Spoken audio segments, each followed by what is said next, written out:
Welcome back, Seekers. Today, I am super excited to have here with me Daisy Nokes from the United Kingdom. Daisy, you have a special place in my heart as a person and as a friend, but also I hold you in high regards as a colleague. Your work as a healer is truly inspiring, and I have the uttermost respect for it. You have 24 years of training and experience in professional practice as a healer, and you are not only trained at the highest levels of VortexHealing, but you are also a qualified psychotherapist. Welcome to the show. Thank you, Mara. Thank you. So, Daisy, I love to hear you talking about spirituality, awakening, and divinity, and all magical things. And I will listen to you for hours, but I only have you for 1 hour today. So I am going to dive in with no half measures. So right off the bat, Daisy, what do you think is the true nature of our existence? I think it's divinity. That's the best word that I can use to describe it is that we are divinity itself. Whether we know that or not, that's the reality. I love it. Yes, it's amazing when we start to see things as they are without all the filters and the noise. There is this natural realization that life itself is deeply sacred. And it's the recognition of a divine thread woven through everything. And I think that's the most powerful shift a person can experience once we realize that we are here just to experience life, to live and to love. What is the point otherwise? Or you might say you might as well. But I mean, not in a romantic way. The point, I think, is that there is not really a point, as in there isn't anything to achieve or nothing to succeed in, which doesn't mean you should have no ambitions, not at all. I am a very ambitious person myself. So if you want to be a doctor, go save lives. You want to be a musician, go make beautiful music. You want to be an engineer, go and have the experience of building something amazing that will change the world. But the point is, we are here just to experience life and to have an experience. And while we are having that experience, divinity is having an experience, is experiencing itself as manifested consciousness. And if anything, the only thing that needs achieving is to close the cycle of incarnation, I would think. So we come on earth, have our experience, resolve our issues, resolve our karma. Our issues are also an expression of our karma. So hopefully resolve our karma and hopefully try not to collect some more. Although whichever thought we have does set off an energetic reaction. But whatever it is, still it will be your path, your journey, your experience, and is all perfection. The wall of life is perfection.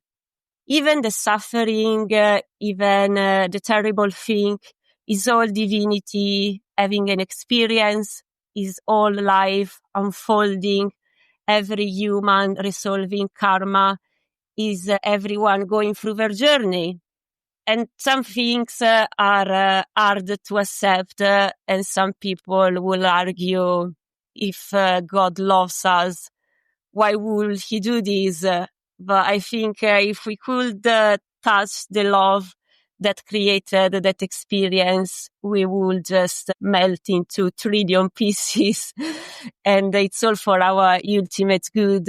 We might not see that through our limited experience as humans, but divinity can see the bigger picture, I guess, can see it all.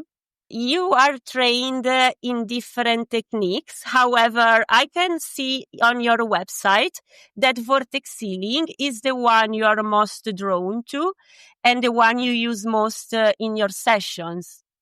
Could you tell us a bit more why? And what did vortex healing bring into your practice that other techniques could not? Yeah, absolutely. Vortex healing is both an awakening path and a healing path, which makes it very unusual even today. And so, you can really wake up through this path by taking the classes, etc. And then in session, it's, going to usually be more about transforming the roots of emotional consciousness. And in vortex healing terms, we would see that as being rooted in our karma and in our genetics. So there's these genetic emotional patterns, vibrations, and there are these karmic patterns. And the karma comes first, of course. And then both of those lead into the childhood. And that's why just working on the childhood is not going to be enough if you really want transformation. You're going to have to find something that goes deeper than that. And that's why I use vortex healing, because it can get to that level, that karmic genetic level. Yes, that makes sense. That's why I love vortex healing. It does not limit to, as you said, work on your childhood trauma. We often hear childhood trauma. It seems like it's all about this, but it goes beyond that, and it's carried through generation, embedded into the very fabric of our flesh and bones.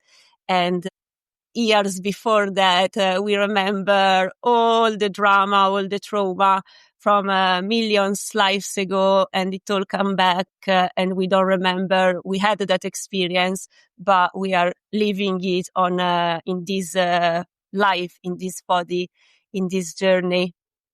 So what do you think it's true healing, like legitimate healing? And when was the first moment when you experienced it and you went, oh, that is healing? That's a great question.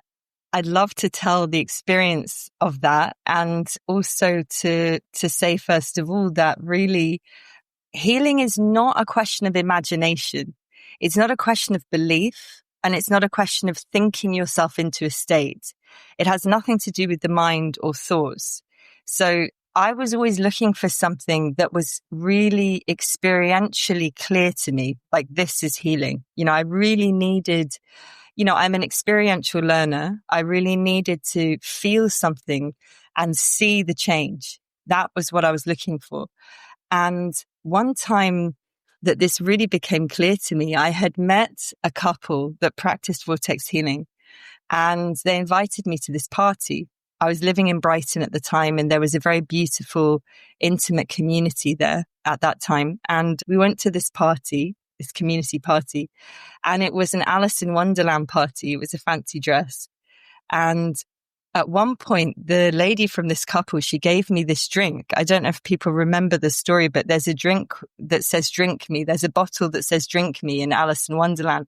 And she gave me some liquid from this, and I drank it and everything. And the party went on, and suddenly I realized that I was experiencing something that I'd never felt before. And I can only say that it was ecstasy. I went into ecstasy. And when I was like, what is that? And I was just like, obviously I was very blissed out. I was very happy. And I was with my partner at the time. And, it was just an amazing party. And at one point when I went to the toilet, I just glanced at myself in the mirror and my pupils were fully dilated.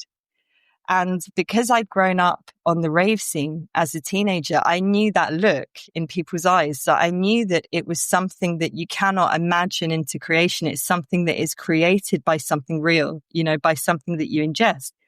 So I was like, okay, I guess someone gave me, even though I didn't take drugs and I'd never taken drugs, I thought, I wonder if someone just gave me this ecstasy. And I thought, well, I may as well just enjoy it because it's too late now. It's in my body and that's it.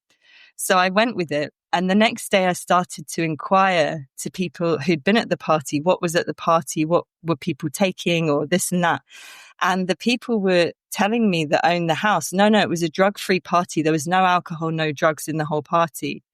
And so there wasn't anything. And I said, not even, hash brownies or something, mushrooms, nothing. So I was shocked, and I eventually realized, well, hold on a minute, that drink me drinking that little vial, I have to go to that lady. So I went to her and I said, look, I don't mind. Just tell me, like, what did you put in there? Because I had this experience of profound ecstasy. And she said, oh no, it wasn't anything that I put in physically, but I did actually program it with VortexHealing. And I said, what do you mean? She said, I used something called VortexHealing structures to program the drink to elicit, to evoke the innate memory of divine ecstasy. So she had made this intention to evoke the innate memory of divine ecstasy, and it had worked. And for me, that was the moment when I was like, this is actually magic. This is real magic. It's not something that's like the magic that you sort of fantasize about, or that's like the work of fantasy. This is actually real magic existing, which I'd always believed since I was a child, that there was such a thing as real magic. I'd always believed it. But here was the evidence of like, this is real magic. And I was shocked. And that was it. As soon as I had that experience, I knew this is real and I must take the training. So I took the foundational training when it next became available after that in VortexHealing. What a magical story. I never heard that one. First of all, what a great idea for a party. And also Divinity was like, yeah, give her a bit of that. I'm sure she'll be back for more. So there you are doing VortexHealing training. I love it. And can I ask you how VortexHealing was a catalyst in your spiritual development, and what impact it had in your own life? Yes, absolutely. It was very important because when I was 18, I had started meditation, and that had completely changed my life. And from then on, I was meditating every day. I got involved in 5 rhythms dance. I got involved in lots of things at that time. But it was on the side of my life. It was like, almost in a sense, it was on the side a little bit. When I did the foundational class, it suddenly became much more important. It suddenly went from being on the side to being in the middle, in the center of my life. And it began to take over my life.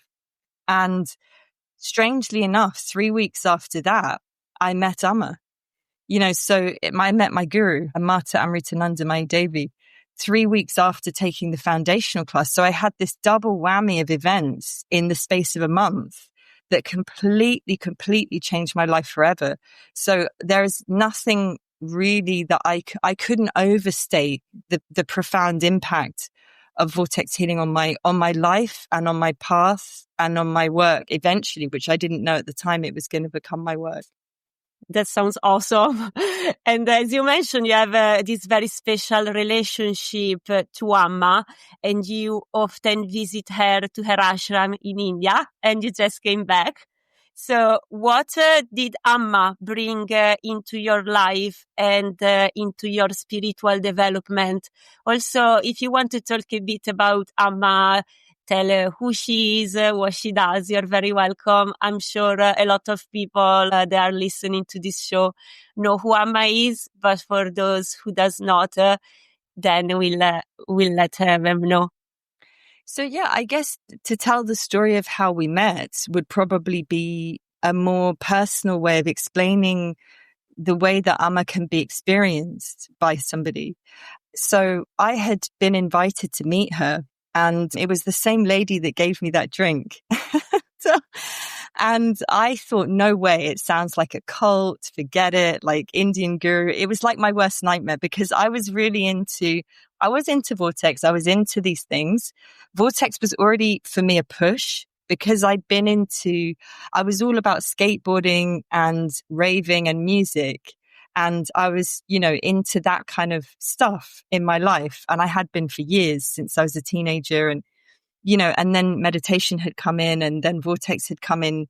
And so at this point it was just after my 23rd birthday, and I wasn't really ready for something like Amma. And I don't think you can ever be ready for her. The ego can't be ready So anyway, this lady's like calling me, you've got to come and meet her. We're here. It's amazing. And they were in London with Amma and I was in Brighton, and I thought, no way, I'm not going. So she called me the next day telling me the same thing. Now, secretly, she knew that Amma would be my guru because she's very psychic, this lady. But she didn't tell me that because she knew it would freak me out. So the next day, the final day, she rang and she said, you have to come because Amma is going to marry us, me and her fiance. You know, Amma said that she's going to marry them together. So you have to come for the wedding. Right. So then there was like, oh, a wedding. Okay. It's a party. I thought I'll just go for the wedding and then I'll leave, you know, because I would like to support them in their marriage. So I got into this car. We all got in. It was a bit awkward because I was with my ex at the time. We hadn't seen each other and we were there in this car with 3 other people. But, you know, that was that. That's the way it was. So we were going towards Crystal Palace where Amma was. And as we got into the parking lot, even though everybody was talking, suddenly no one could speak. There was a profound silence that penetrated the entire car. And when that happened, tears began to come down my face. But there was no emotion and no thoughts at all. It was just tears. I had no idea why. And there was this silence where it was as if someone had put their hand over us to say, stop talking. It was just this silence, which was profound. So we got out of the car. I thought, oh my God, this is, you know, I was getting a taste of what was to come. I knew that. So we walked out and we walked into Crystal Palace. And at that time, you know, you would stand on this big balcony and Amma was below giving darshan, giving the hug. She hugs people as a blessing and people queue up for that. So you can see her from all sides of the stadium. And I remember walking in, and at this point, the tears were really coming down my face. And I saw Amma for the first time. And it was the clearest moment of destiny I've ever had, and that I probably ever will have, although we don't know the future, obviously. But it was just like right place, right time. But more than that, there was a sense of absolute rightness that I've never, ever experienced, such a clarity where I just knew something. And as I looked at her, I knew immediately what she was. I knew she was an incarnation of divinity in a human body. And I would never have had these words at the time because I was 23. I was very inexperienced. I didn't have wisdom or knowledge or words or anything like that. But yet in my inner intuition, I immediately knew that I was gazing at what I'd been searching for my entire life, what I'd been looking for had appeared, that she was the embodiment of what I was seeking. I knew it. And I knew that she was divinity itself. And I stood there and I was just crying. I couldn't stop crying. It was like joy, pain, love, every single emotion you can imagine I was feeling, terror, you know, everything, and just pouring with tears. And that's a moment that I will never forget for the rest of my life. And it was the moment where my life completely changed, completely. My past was gone and this new life was born, you know, sort of suddenly happened without my particular choice. It just happened like that. And that was the profound impact that Amma had on me this was when I was only just looking at her, let alone the darshan, which was about to come, the hug. And so I think, you know, I'll end that story there just to give a sort of taste for people of what she can do for somebody who knows nothing about anything and is just meeting her. And just to say a little bit about what Amma is, she's a humanitarian leader and a spiritual leader. She has an organization called Embracing the World, which is probably the greatest charity ever to exist on the earth, in my opinion. And it's a charity, it's an organization in which not one person is paid. So this is very, very unusual, probably unique even today. So Amma, the Swamis and all of us, every person that works for the greater good of what is being created by Embracing the World is not paid.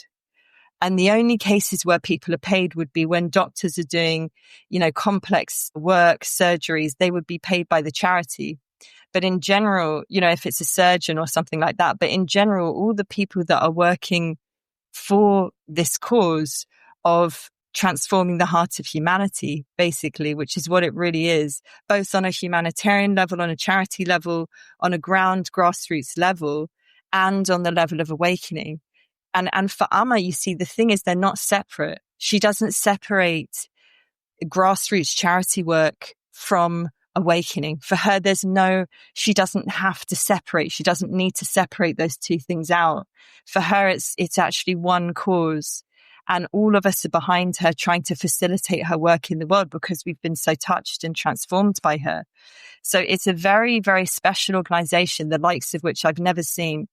And she's really touching the lives of thousands. I believe that she's probably hugged more than 44 million people to this day. And she began the hugging part, I think she began in 1973. And she is coming soon to London and to Europe.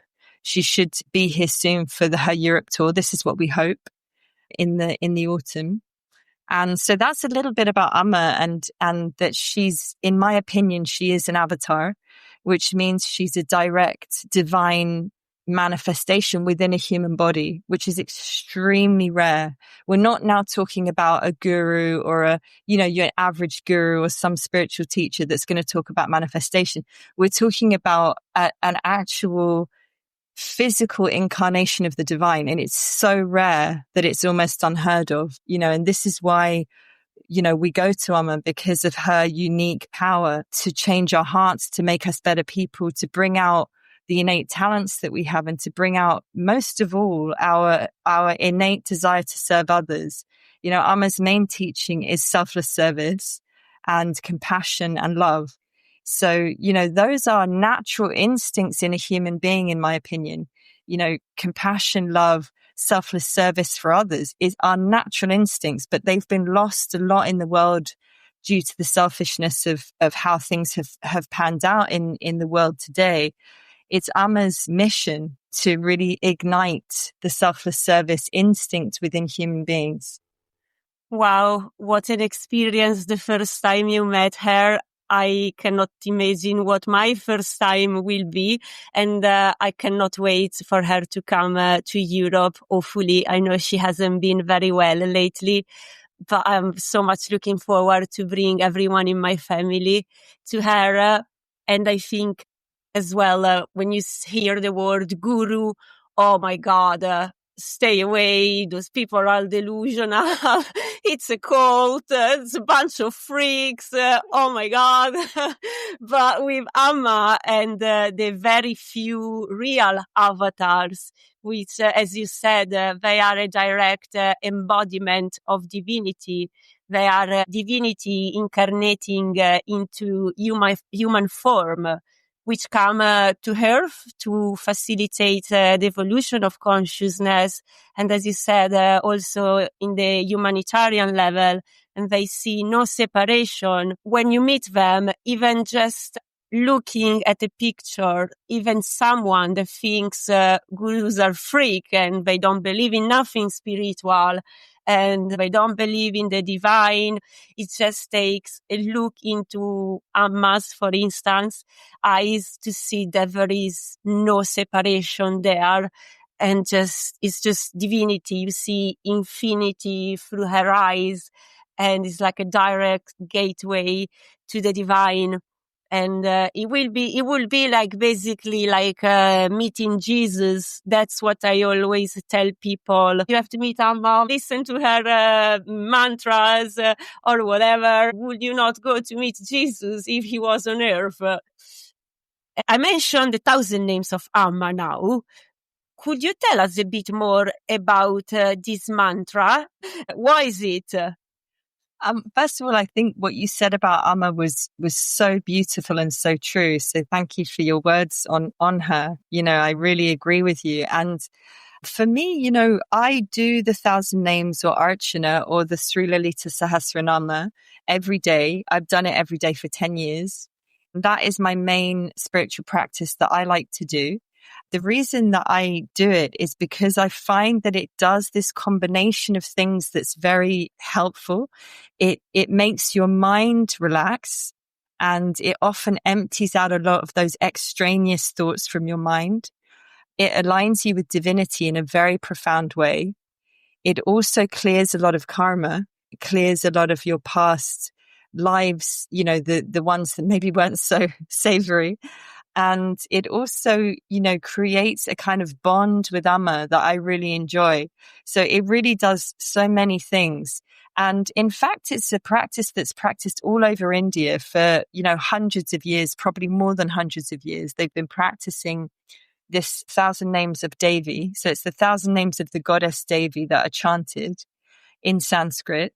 And Devi is considered to be kind of the ultimate goddess within the Sanatana Dharma tradition. So the tradition of philosophical knowledge in India, you know, and also has connections to Hinduism, but it isn't strictly, for me, it's not Hinduism and it isn't strictly Hinduism. It's more about a direct relationship with divinity itself. It's not actually a religious thing. I want to point that out. But it is practiced all over India. It's just that Amma, you know, recommends it as a practice for us to do. And so, you know, we do that. And you don't have to be, you know, perfect in Sanskrit or something like this. There doesn't have to be, this perfect pronunciation. And it's not really about the pronunciation. It's about the devotion. It's a practice of bhakti. Bhakti means devotion. Devotion is the highest form of love.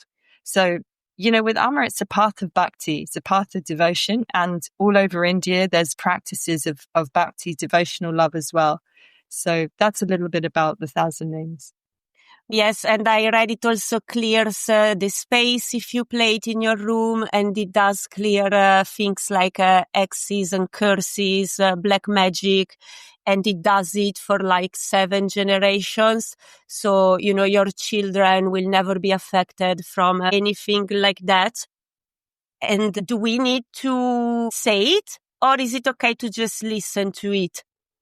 So you start out with this practice. You can go onto YouTube and you can just type in Amma 1,000 names. And if you type in Amma, AMMA 1,000 names, you will find it on YouTube quite easily. You can listen to it. You can start out that way. You might want to lie down and absorb it. You might want to do the housework or the cooking while it's on in the background. And it creates a clearing of the room that's very profound, as you mentioned. And it also will do this alignment thing with you where you just start to deepen in yourself. You start to have these insights. You start to see, okay, there's a deeper aspect to what I am. You know, there's something more, and it starts to bridge you into that mystery. Mm-hmm. Yes, I love you said it really brings you back to your body, just keeps thoughts out of your mind when you're having a bad day. What I say to my clients when they come, some of them are like, oh my God, I love your sessions, but it's so expensive. And I'm like, look, listen to the 1,000 names of Amma. It's so powerful. It's a healing itself. You don't need me, and it's always going to be there for you. Sometimes with some clients, I also play it in the background because they ask me. And as you mentioned, there is no need for people to follow Hinduism or any specific religion to benefit from it, and anyone can benefit from its practice. Exactly. And I'm so happy to hear how you're using it with people as well. Something comes to my mind that Amma said, which is also what I tell people when I introduce them to Amma. My religion is love. I really love it because it's just, it's for everyone. Because, you know, people think Hinduism, Indian guru, so they might be still a bit skeptic. So that's what I always tell them. And something else that came to my mind, which I should have probably mentioned before, you said Amma came to Alexandra Palace, which is very interesting because Alexandra Palace, it's actually like a goddess place. It's like a divine mother, sacred place many, many years ago. It's got a very rich history. And if you go there, you can feel the energy of the place itself.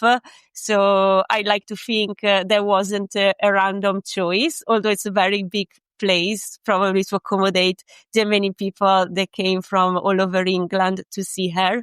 But I like to think that. My next question would be, why would someone want to deepen their connection to divinity? What is the whole point? That's a great question. And it's almost a difficult one to answer, because there is an aspect to that where it's just a mystery. There's just a mystery about it. We don't know in the sense of a sort of rigid mental knowing. We don't really know why we do this. But I would say, to put it in a slightly different way, it's really about this search for truth. You know, people are always searching for truth inside themselves. Everyone's in some kind of existential experience of some kind. You know, everyone on the earth, everyone in the human race has some kind of sense of existential questions that they want to answer, a search for something like the meaning of life, or what is reality, what is God, what is truth. And so I think that the relationship with divinity begins to reveal to you insights which really, because it's insight which liberates, not a nice experience necessarily, that you don't need necessarily a nice experience. It's insight which liberates. And I would say that the involvement in divinity will start to bring such insights to you quite naturally about these questions about life, about yourself. And also, it really does bring out the best in people. It brings out the lovingness. It brings out the warmth. It brings out the compassion. You know, it brings out the vast compassion which the human heart is born for, is capable of. And that, you know, really does make the world a better place. Wow, how beautiful. So yeah, it goes much deeper than, fear of death. So the human condition is naturally to seek comfort in knowing that there is going to be something bigger afterwards, or, taking courage when you're sick or something is not going really well, which is normal also, it seems like, your faith in the divine deepens when you really need it, when things hit the fan, then you go and look for divinity more. But I really love the way you put it. And that part about compassion, I think really covers it really, really well. So thank you for that. And what would be your advice to people that want to deepen their connection to the divine? I would say you need to probably find a system or a teacher that is really going to be able to take you beyond, which means they have to be beyond. You know, I'll kind of give you an example of that. After I met Amma and after I had discovered Vortex, which happened in the same month, 6 months later, I was on tour with Amma and my partner and my friends in her US tour. So we were going all around America. And at that time, we had hardly any money because we were very young. And there was something that we had to pay for. It was a retreat, because you do need to pay for the retreats with Amma. Everything else is free, but the retreats itself. So we thought, we can't really pay this. So someone had said, let's go and meet this teacher, Adi Ashanti. He's just around the corner, or we can get in a car and just, someone's driving there. Let's go. And I was again very skeptical and thinking, who is this person? I was already out of my depth with Amma, out of my depth with Vortex, just thinking, my whole life had been taken over. My partner was more ready, more advanced than me. But I was just I was completely. So anyway, I reluctantly kind of agreed. And I think for the first half of his satsang means meeting in truth. I think I sat outside on the grass because I was too resistant. And then I went in for the next part. And I remember asking a question. And as I walked up to the stage, in those days, he would sit on a stage and there would be him and the other person, and he would give you a microphone. And I was approaching the stage. My heart was jumping out of my, I had such bad palpitations. And I remember as I turned on the stage to face him, all of that fear and those palpitations suddenly started to dissolve. And it was actually his presence. It was actually his emanation. It was like his field was emanating this truth, this awakeness, and it completely calmed me down. It just completely brought this calm. And I sat down and we talked about a question, but he knew what the real question in my heart was. He knew without me telling him. He knew for intuition what it was. And he kind of pulled it out and he sort of presented it to me and we talked about that. And during this process, that sense of awakeness was so profound that was emanating from his body. And it calmed me and calmed me. And it took me into this place in my heart which I'd never experienced before quite like this. It was as if I suddenly was feeling that I could actually feel what awake consciousness was. I could feel this movement of awake consciousness through my heart, or this presence of awake consciousness in my own heart. It was very, very clear feeling.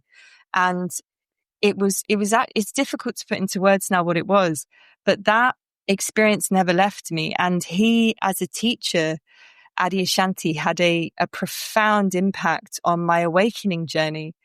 And later he really talked about this. And this is what I would say in answer to your question as well. First of all, you need to find a teacher that's awake, and they're quite rare. And secondly, you need to really understand that what he said later on in his teachings, and this is so true, he said it's those that really fall in love with the truth that stay awake. If there's something higher on your agenda, that's fine, but that it's going to be kind of this experience and then it gets pushed into the background, right? You have an awakening peak experience and then it just gets pushed into the background and you sort of carry on with quote unquote my life, That's the majority of people. It's like, well, I've got other things that I'm interested in. I have my human desires. I want to fulfill them. I want this. I want that. And all of that noise drowns out the awakening that's happened. So that's, what he's saying is in that quote, it's those who really, truly fall in love with the truth that stay awake. That's a really good point. I love how you say that just sitting in his field really brought something up in you. This is something I read in Rick's book. He said a way to awaken actually is to sit in the presence of someone that is truly, legitimately awakened. And yeah, Dishanti is a really cool dude. I was actually talking about him yesterday because he just did it all himself. Just merging his awareness, meditating a lot. And I think that is what, got him to be this awakened. What you said, like this desire, this opening of his heart to really, really immerse himself in love.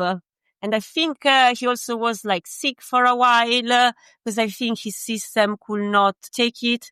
Like, as we say in VortexHealing, to get to a certain level of awakening, your energy system needs to be developed. So that's why we do healing classes first, and then we get to the awakening classes. So yeah, fair play to him because he did it all alone. Awesome. So what did actually awakening bring into your practice that healing alone could not, if anything at all? Well, it was very, very, very profound for me when I woke up. I was 25. I remember the exact day where I was, everything. And it was very unexpected, extremely unexpected. And I certainly wasn't really ready for it. And I think that the thing that really was so shocking to me was that the whole world was awake. It was like, when that happened inside this thing, I don't know what this is, Daisy, a body, I don't know what it is, whatever it is, a collection of bones and flesh. When this happened, it was seen that it was the nature of absolutely everything. So everything around me was that awakeness. There was absolutely no sense of separation whatsoever. There wasn't even room for doubt. It wasn't like I was thinking, I wonder if this is what awakening, that there was no wondering. There wasn't even space for doubt because the completion of that oneness was so extreme that it was like every single person I looked at and every single object and everything was the same oneness. It was all one divinity. And that absolute falling away of separation, that was what really, really struck me about it. There were many things that were side effects of the awakening that I could talk about and go on and on about. But what I really want to sort of convey is that for me personally, it was the falling away of separation to the point where I could actually experience and feel that everything was what I am. It's more a question of like, that's what I am than say, oh, I feel merged. It's not a merging with something else, right? It's actually, it's more like, that's what I am. That wall, that tree, that person. It was, for me, almost shocking the extent to which separation was just gone. And it completely changed everything in a way that is very difficult to say how that is, but I went from being somebody that felt profoundly separated from my environment to being completely non-separated from everything, of finally recognizing the oneness. And there was so much joy in this. And in a way, ever since I was a child, that kind of radiance had always been available to me in some way. I'd always been in touch with that radiance, that radiant heart of divinity, that oneness. But now finally I got to this point in my life, quite by accident, to be honest with you, that was like, it just opened in such a new way. It was like, but this is truth. It's not just a kind of like nice dream or something. It's actually the truth of existence itself, that we are not separate. We are actually, in fact, one divinity. And there's the joy that came from that made me go into ecstasy for 3 hours. And people were quite amused by that, because it was quite amusing to watch it. I think, I was just in ecstasy for 3 hours. Everything I touched, I remember touching the door handle in a car, and I felt like I was having an orgasm, not in the sense of sexual orgasm exactly, but it was more like a kind of whole body orgasm that was non-sexual. I know that sounds strange, but it was a total divine ecstasy that I was experiencing, even from just touching a door handle, because I could feel what that door handle was. Finally, I actually knew what it was. It was just the nature of it. It was just incredible. And so that went on for hours. And then for about 3 weeks, I was very in touch with this truth. And then it started to fade a little bit. And then after 6 months, it had gone more into the background, more so, but it was there, but it was a bit like the remaining meanness, we could call it, began to sort of crowd out the foreground, which is typically what we see in most cases. Just this something completely different, but I'm really keen to ask this because it's something that now is like a mainstream concept or misconception, one might say. Manifestation.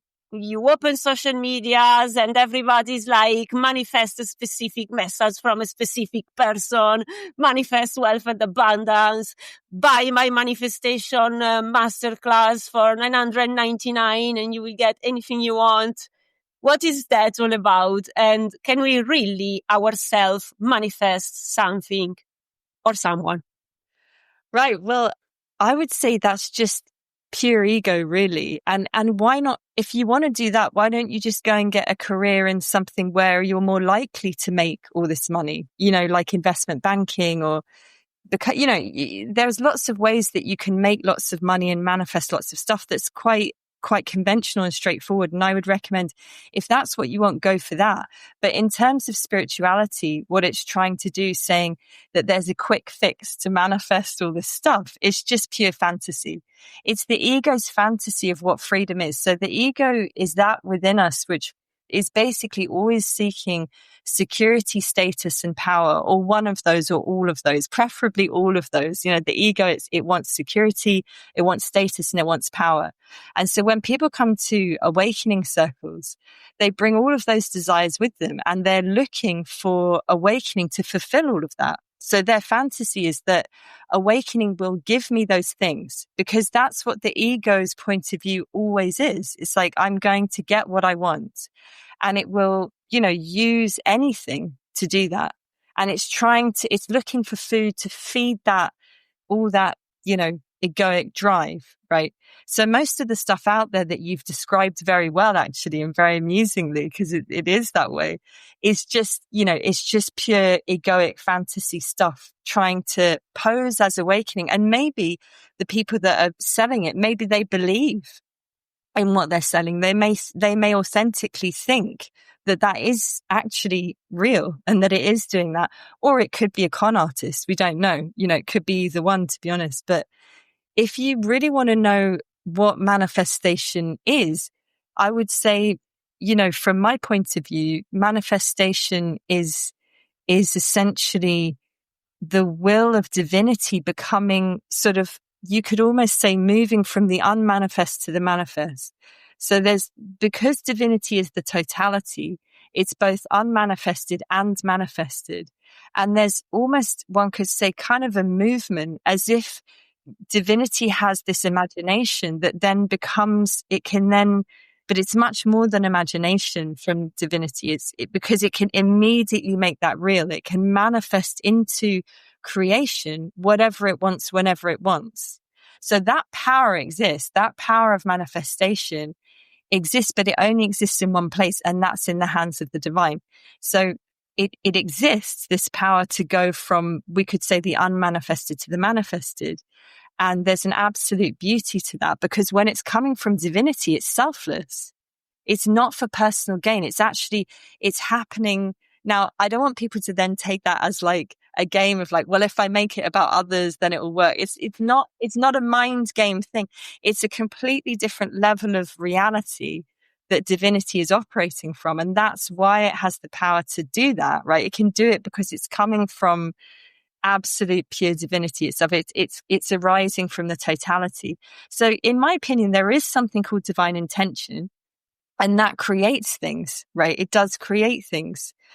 And I would say, when you want something like, typically people will say, I want a soulmate or I want more money. Those are usually the main two things. But there's, of course, there's a host of desires that people will come to the table with when they want to do a manifestation practice. And that's also not wrong, because we're living in the world and we do have to exist within the world. We have to pay for things. We have to take responsibility. And as Adi Shanti beautifully put it, we need to be good stewards of our life. So if we can see it as being a steward of our life, as he puts it, that's more what it is. We're allowing divine energy to move, breathe, express, and we're stewarding that, which does involve taking responsibility for our emotions, for our lives, for our children, for, our jobs and money and all these things. But it's in more of a position of a steward rather than a kind of, I have the power to make that, that's just, when you hear that kind of energy of like that kind of stuff, that's not reality. That's not really being a good, steward of your life. Mm-hmm. Yes, obviously, the more responsibility you take for what you're trying to manifest, the more likely it is going to be to manifest. With your experience with the divine, what do you think is the one message that divinity would want us to hear? If divinity could message every human being on a WhatsApp chat, what would it tell us? That's a great idea and question. I really love that. I have really no idea how to answer it. I'll attempt to answer it. I think that, probably that there's like a few things I want to say. I think that ultimately compassion. There you go. I love it. We're just gonna cut it here. This is it. Yes. That's it. I totally agree. Thank you so much. I was thinking about it as well. I'm like, come on, compassion. Fantastic. For today, we come to the end of this enlightening journey. My deepest gratitude to you, Daisy, for gracing us with your wisdom and for illuminating our path with your insights. Your presence has been a beacon of light, and we eagerly await you to join us here at Seekers of Grace on News for the Soul again soon. But before I let you go, Daisy, to the listeners that want to reach out to you, what is the best way to find you? So the best way is my website, daisynokes.com, www.daisynokes.com. And on there, you will find a contact page. If you press onto the contact page, and that will give you access to the free online group healings that I offer every 2 weeks, and also to my individual online sessions, which you can book via a link on that page also. And it will also give you my email, because you may have a question or a concern that's not related to wanting to book a session, but you may just have something really pressing that you'd like to ask somebody like me. So you can feel free to reach out, or for any other reason, you can reach out via that email address there also. Wonderful. What a great act of service that you offer these free group healings every 2 weeks, Daisy. You are amazing. To our cherished listeners, thank you for embarking on this adventure with us. Every episode is a chance to explore the unknown and discover the magic that lies within. Keep your hearts open and keep the spirit of wonder alive. Remember, you're exactly where you need to be. Your love and compassion. Be well and be love. Your magic. Ciao.